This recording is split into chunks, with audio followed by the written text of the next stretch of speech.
Kisah Abu Lahab.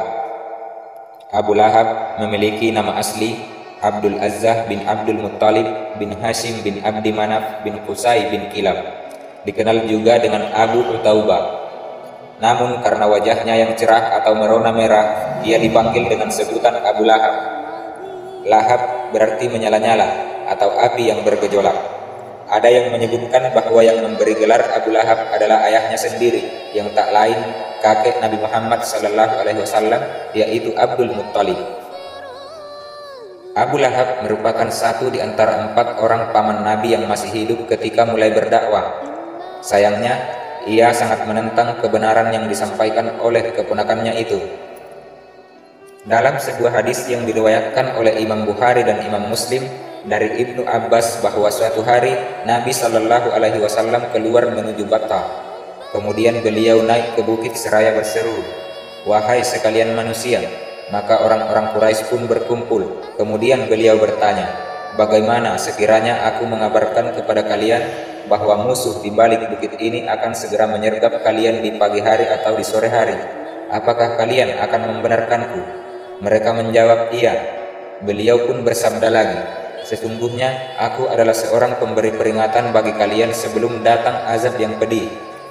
Maka Abu Lahab pun berkata, "Apakah hanya karena itu kamu mengumpulkan kami? Sungguh celakalah bagimu." Maka Allah pun menurunkan firman-Nya yang berisi surah Al-Lahab. Penjelasan hadis tersebut adalah di mana Rasulullah SAW mengajak mereka kaum Quraisy ke jalan Allah, mengingatkan dan memberi mereka kabar gembira. Namun Abu Lahab tampak marah. "Celakalah engkau, hanya untuk ini engkau mengumpulkan kami." Karena menganggap apa yang dilakukan oleh Nabi adalah perkara yang sepele yang tidak harus mengumpulkan para pemimpin Quraisy. Dan Allah pun membantah perkataan Abu Lahab dengan celakalah. Celakalah kedua tangan Abu Lahab dan binasalah ia.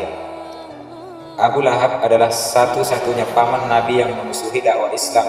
Setiap kali Nabi selesai berdakwah, beliau selalu memprovokasi masyarakat Quraisy dan mengadu domba. Ia juga menggelari Nabi dengan sabi, yaitu artinya orang yang meninggalkan tradisi nenek moyang.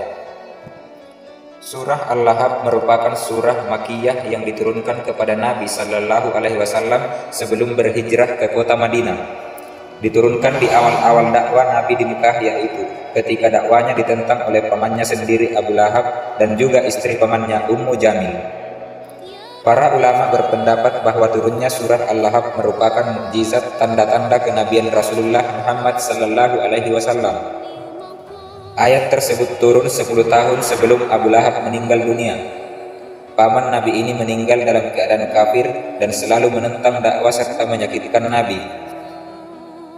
Isi surah Al-Lahab sendiri mengisahkan soal ancaman untuk Abu Lahab dan istrinya dalam bentuk azab di neraka kekal selamanya. Saat terjadi perang Badar, Abu Lahab tidak ikut. Perannya digantikan oleh Al-Asi bin Hisham bin Mughirah yang memiliki utang dengannya. Abu Lahab meninggal 7 hari setelah perang Badar karena sakit parah yang disebut Al-Adasa. Sekujur tubuhnya luka-luka seperti taun dan mengeluarkan bau busuk. Tidak ada yang berani mendekati Abu Lahab karena takut tertular hingga Abu Lahab meninggal dunia karena penyakit tersebut. Kedua anak Abu Lahab tidak berani mengurus jasad ayahnya. Jasad Abu Lahab pun dibiarkan dan tidak diurusi selama 3 hari. Orang-orang pun mulai mencela mayat ayahnya yang sangat bau. Akhirnya mereka menguburkannya dengan cara menggali, melemparkan mayat Abu Lahab ke dalam lubang dengan kayu. Setelah masuk, mereka menguburkan dengan melempari kerikil dan tanah dari kejauhan ke dalam kuburan sampai semua terkubur, karena mereka tidak kuat dengan baunya.